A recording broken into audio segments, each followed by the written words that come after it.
Okay, let's dive into the world of Jujutsu Kaisen. Alright, so straight to the point, Jujutsu Kaisen, for those of you who don't know, is a story of soul reapers, sorcerers. Okay, I last minute decided I didn't really want to film it because I look pretty stupid. But yeah, so lots of people are stating that the story is heavily inspired by Naruto and even Bleach. And I kind of want to dive into that. I'm gonna really dissect everything and divide this video in sections. So we're gonna talk about the plot, we're gonna talk about the characters, we are gonna talk about abilities, special powers, you know, atmosphere, and certain relationships in the show, as well as future theories. Let's start with the plot. For those that don't know, the story of Jujutsu Kaisen is set in a world where cursed spirits feed on humans, and fragments of the legendary demon Sukuna have been lost and scattered around. Should any curse consume Sukuna's body parts, the power they gain could destroy the world. Yeah, okay, I got it from Google, yep. Okay, I mean, it's a pretty broad storyline, like a lot could be done with it. Essentially, it revolves around Yuji Itadori, who's the main character who swallowed a piece or fragment of the demon Sukuna, and we kind of watch him as he becomes an exorcist and cleanses the world of evil spirits. I guess you can say it's similar to Bleach in terms of how Ichigo inherits Soul Reaper powers, hollow cursed energy, you know, and pursues a destiny to fight off evil hollows and spirits, and in order to establish peace in Japan. It's pretty similar. It's a decent enough comparison. I see a lot of people talking about this, like on Reddit. It is a very similar storyline, but I mean, there's lots of animes that kind of have this like idea, so I wouldn't be quick to label it as a copy just off of that. Let's get into the characters. This is where yeah, okay. The main cast of Jujutsu Kaisen is often found being compared to Naruto's iconic Team 7. We all know what I'm talking about. Let's start with Yuji Itadori, the main character of Jujutsu Kaisen. The story pretty much revolves around him, and his most defining trait is his willingness to sacrifice himself for others. He sports bright pinkish hair and has a super happy-go-lucky attitude. He's often smiling, and I would say there are almost no differences in terms of his character to Naruto's. Naruto has, you know, bright hair, main character, has a strong, positive, determined, sacrificial type attitude. They both have insane strength and powers. He's like a more mature Naruto. Or maybe like a Shippuden Naruto, but in a different anime, like a dark type of Bleach type. Okay. Next is Nobara Kugisaki.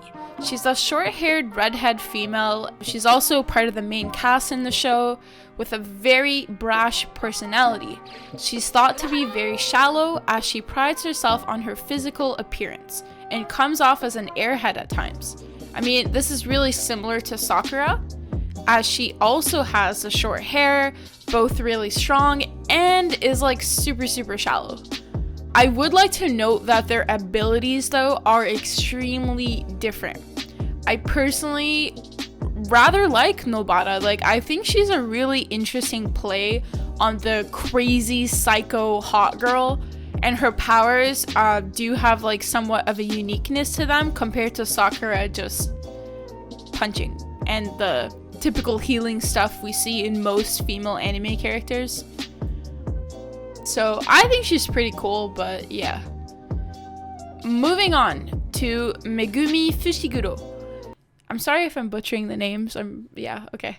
He's one of the first characters we're introduced to. He has a somber, dark appearance, and he's described to be very secretive by Nobara.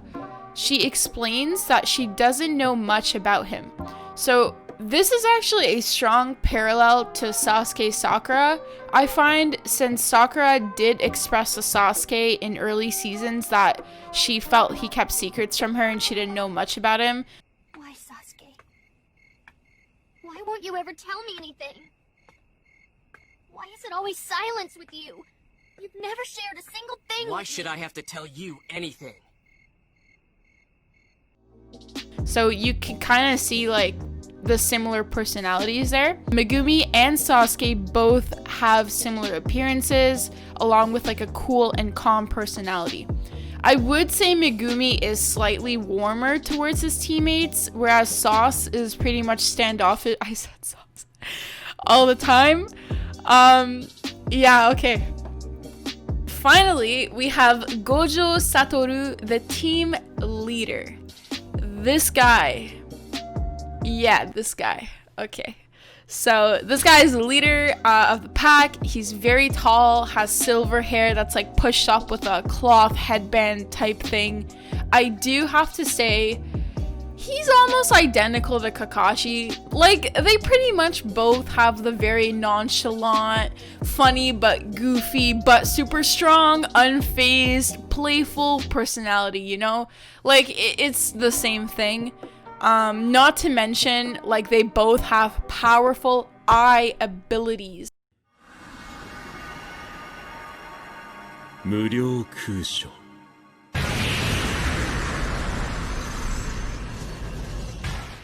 Both hidden with a headband. I mean, like, yeah, it's the same thing. Even the fight sequences are similar.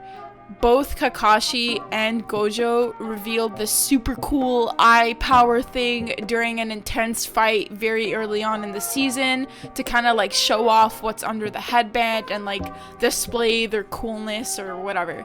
Like, I really can't separate the two, honestly. Like, I think it's actually harder to point out differences than similarities. So aside from slight like design details, they are pretty much identical in terms of temperament and similar in appearance, and have abilities that are pretty much alike. However, Gojo does remain to be one of the most popular characters in manga history at the moment, famously admired worldwide. And I like him too. Like, he's sick, he's cool. But I do feel overall that this group is just more like an edgy Squad 7, like kind of dark cool, pretty much. Like, it's kind of like an edgier Squad 7. There's also Ghetto Suguru, one of the main antagonists of Jujutsu Kaisen. Now, this guy gives me major Aizen vibes, like Aizen from Bleach. He's responsible for some of the cursed energy terrorizing the country, just as Aizen is responsible for the visors and some hollow experiments that pretty much do the same thing. Both specialize in controlling like cursed spirits and stuff. Their attitude and demeanor is pretty much the same. And yeah, like they just have the same vibe, to put it simply. Like, you know, Aizen's always like, ho, like as expected, like I'm responsible, like what, it's that kind of thing, you know. Let's dive into special powers now.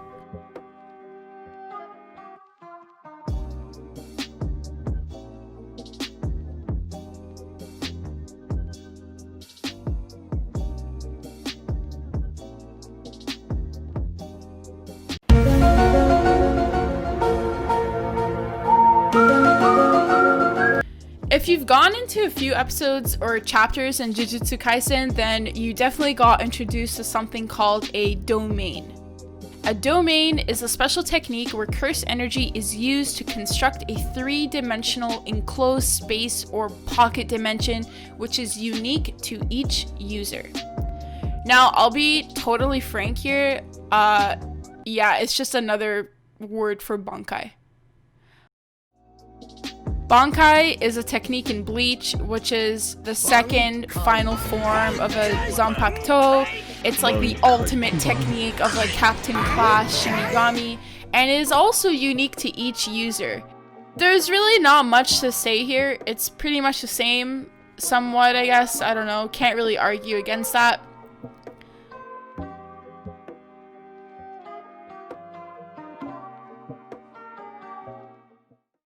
領域展開無料空所 Yeah, let's run that back real quick.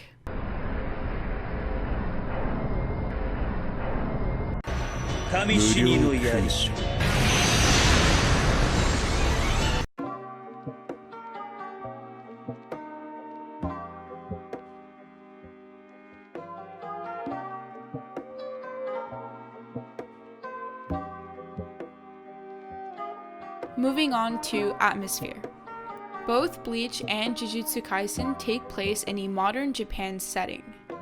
Now, I do see a lot of people talking about this as though it's such a huge comparison point, but there are so many animes that take place in modern Japan, so I think anyone that's going to bring this up in an argument to try and point out the similarities is really just reaching, so I'm just going to dismiss it.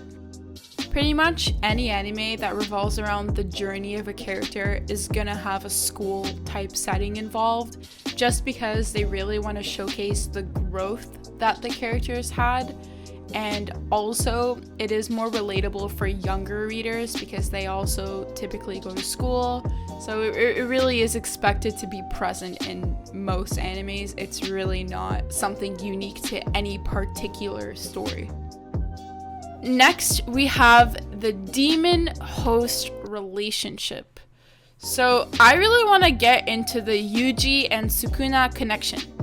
Yuji consumed Sukuna's finger, who's basically the king of curses, giving him superhuman powers that's pretty much unmatched. He's like super OP. In the early episodes and manga chapters, Sukuna plots to take over Yuji's body and use his physical form as a host. Okay, this is pretty much identical to Naruto and Ninetales. Naruto started off as like a ceiling host, whatever, for the Kyuubi, who desperately tries to take over, blah blah blah, and the same goes for Bleach, where Ichigo has an inner hollow that often leaks out and wants to gain control. So in all three stories, each demon seeks to ultimately take over and break free and destroy whatever. It is literally identical. I mean, like literally identical. And there's pretty much no originality points here that I can give.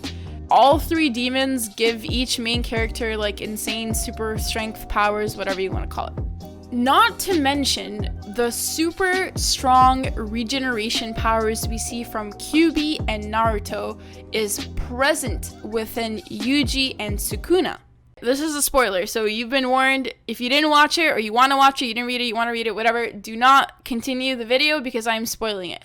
There was a scene where Yuji gets his arm chopped off by a cursed spirit, and although this scene was supposed to be super impactful as they put lots of emphasis on it, I honestly just kind of like rolled my eyes because the scene that would follow was just so predictable. Sukuna can regenerate stuff. Yup. Body parts, limbs, whatever.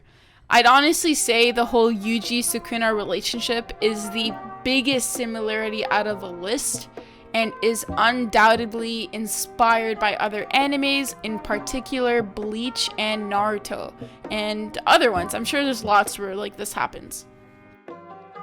Here are my own personal theories on Jujutsu Kaisen's future, or rather the path it's going to take.